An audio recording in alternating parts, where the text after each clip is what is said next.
ketemu lagi dengan saya Dokter Ning. Kali ini saya mau cerita sedikit tentang ginjal. Nah, siapa nih yang belum kenal sama ginjalnya sendiri? Makanya masih banyak yang belum menjaga ginjalnya karena belum sayang. Makanya ayo kita kenalan supaya sayang sama ginjal. Nah, kalau mau tahu ya bentuk ginjal kita seperti apa, sebenarnya kayak gini nih. Ini aku punya modelnya ya.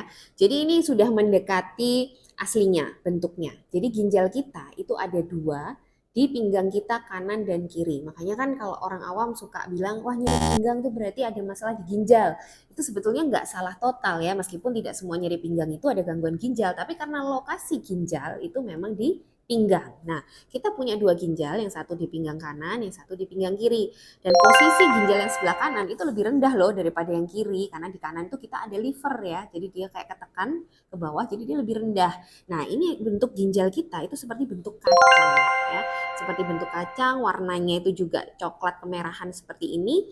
Dan di sini ada topinya. Nah, topi ini sebetulnya dia itu kelenjar adrenal atau kelenjar anak ginjal namanya. Dari sini mengeluarkan hormon-hormon kalau kita lagi stres, kita cemas, hormon adrenalin gitu ya, itu keluar dari sini. Nah, ini secara morfologis ya, secara bentuk ginjal kita tuh normalnya seperti ini. Ukurannya, ukurannya tuh sebetulnya beratnya hanya sekitar 150 gram dan panjangnya itu sekitar 11 cm, lebarnya sekitar 5 sampai 6 cm dan tebalnya itu sekitar 3 sampai 4 cm. Pada orang dengan penyakit ginjal kronik, pernah dengar ya, atau gagal ginjal, itu ukuran ginjal akan bisa mengecil karena ada proses di dalam ginjal akhirnya dia mengkerut. Nah, kalau ukurannya lebih kecil dari 9 cm, nah itu yang kita bilang dia termasuk gagal ginjal atau penyakit ginjal kronik. Meskipun kecil, ginjal kita itu punya fungsi yang sangat ajaib ya.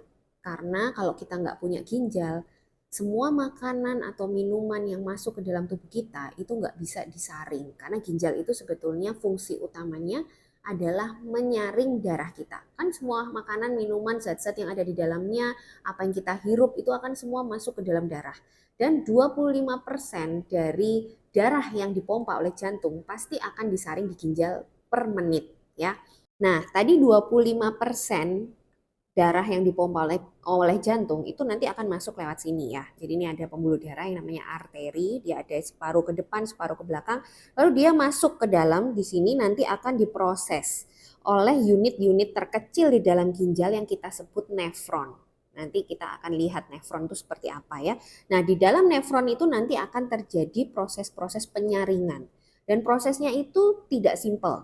Penyaringan itu ada yang diserap, ada yang dikeluarin lagi, ada yang disaring, ada yang enggak. Jadi sebetulnya tidak semua zat yang ada di dalam darah kita itu akan bisa keluar lewat kencing. Karena ini nanti hasil saringannya, itu nanti alirannya ke sini. Nah, yang ini tuh kencing ya, nanti alirannya ke sini. Karena ini nefron-nefronnya tuh kecil-kecil di dalam sini semua tuh, yang garis-garis semua itu adalah unit-unit terkecil nefron. Kalau dari kasat mata tuh nggak kelihatan, dia sifatnya mikroskopis ya. Nanti semuanya akan menghasilkan kencing, nanti kencing itu akan bertumpuk di sini di dalam sini, lalu nanti akan ngalir ke sini. Nah, ini yang disebut ureter. Nah, ureter ini nanti akan nyambung ke kandung kemih kita, tempat penampungan kencing kita. Kalau pada saat kita kencing, baru kandung kemih itu membuka, ada sphincter ya, atau seperti katup yang membuka, baru kita kencing. Jadi kencing itu sebetulnya adalah proses penyaringan darah tadi. Isinya adalah zat-zat yang memang sudah tidak dibutuhkan oleh tubuh dan juga air, di mana air itu harus seimbang. Karena kalau nggak seimbang, orang bisa bengkak. Kalau kurang, orang bisa dehidrasi. Nah, itu semua diatur, salah satunya oleh ginjal. Makanya isi dari kencing itu adalah air, ditambah zat-zat yang memang sudah tidak dibutuhkan untuk dikeluarkan dari tubuh lewat kencing. Nah, struktur yang garis-garis dan bentuk segitiga ini, kalau diperbesar jadinya begini ya. Jadi ini itu di dalamnya ada unit-unit terkecil yang bekerja tadi yang kita sebut nefron. Jadi kuning ini nefron, nanti nyambung panjang banget ke bawah terus naik lagi dia gini. Ini begini terus sampai nanti di bawah ini nyambungnya ke sini tadi, kencingnya keluarnya dari bawah sini, ujung-ujungnya masuk ke sini, terus nanti terkumpul dari banyak segitiga-segitiga begini, banyak garis-garis gini, nanti jadi terkumpul di sini kencing ya. Nah, nefron itu yang kuning ini kalau diperbesar jadi seperti ini. Jadi disinilah awal mula pertama terjadi penyaringan ya. Jadi penyaringan yang pertama itu di suatu struktur dalam nefron yang namanya glomerulus. Jadi ini tuh kumpulan pembuluh darah kecil yang berbentuk seperti jala apa ya. Jadi kayak dia kumpulan dari bola, suatu bola pembuluh darah, dan di sini terjadi penyaringan yang pertama kali. Protein, nah itu protein tuh nggak boleh. Jadi protein itu disaring di sini karena di sini tuh nanti dia punya beberapa lapis.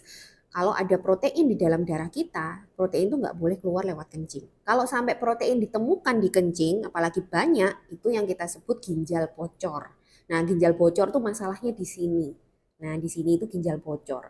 Nah, itu yang pertama ya. Jadi kalau protein, terus sel darah merah, itu kan besar-besar tuh. Kalau di dalam darah, itu nggak boleh masuk ke dalam kencing kita.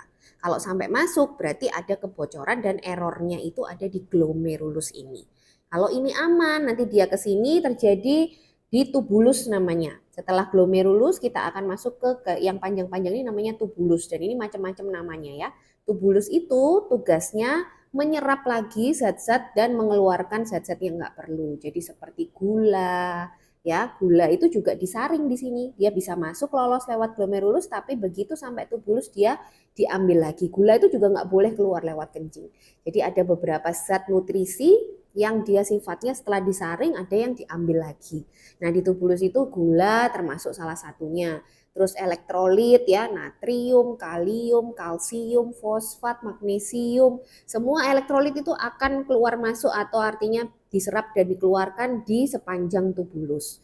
Air pun demikian. Jadi air itu di sepanjang tubulus akan mengalami perubahan-perubahan. Ada yang diserap, ada yang dikeluarin, diserap, dikeluarin sampai akhirnya menjadi suatu kencing. Kepekatan kencing itu tergantung banyaknya nanti aliran darah atau banyaknya darah yang disaring itu tadi. Makanya kalau orang kurang minum, kencingnya sedikit, pekat, itu karena memang darah yang disaring jadi kurang. Jadi logikanya seperti itu. Terus ini nanti ya ini ya strukturnya. Selain fungsi pembuangan atau ekskresi atau penyaringan tadi, sebetulnya ginjal kita juga punya banyak sekali fungsi lain yang tidak kalah penting. Yang pertama, dia bisa menghasilkan hormon eritropoietin yang menghasilkan juga jaringan-jaringan di ginjal ini ya. Hormon eritropoietin itu berfungsi untuk memicu atau sebagai bahan bakar untuk pembentukan sel darah merah. Makanya orang-orang dengan gagal ginjal kebanyakan mengalami anemia karena hormon eritropoietinnya juga jadi berkurang.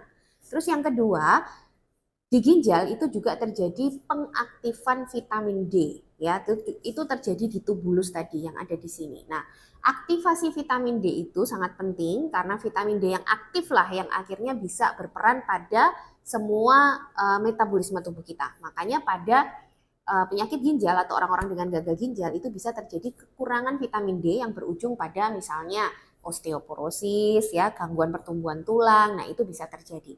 Lalu yang ketiga, ginjal juga menghasilkan hormon-hormon untuk mengatur tekanan darah. Makanya kalau orang itu mengalami gagal ginjal, biasanya tekanan darahnya juga jadi tinggi, hipertensi, yaitu karena ada gangguan-gangguan hormon yang seharusnya mengatur tensinya. Jadi Nevro Friends, udah kenal kan sama ginjal kalian? Jadi nanti berikut-berikutnya kalau saya jelasin nih tentang gangguan di ginjal, penyakit ginjal, nanti akan saya ulang lagi dengan menunjukkan gambar-gambar ginjal dan strukturnya di sini biar lebih paham dan supaya bisa ngerti lebih lanjut lagi gimana sih penyakit ginjal itu dan gimana penanganannya. See you next video.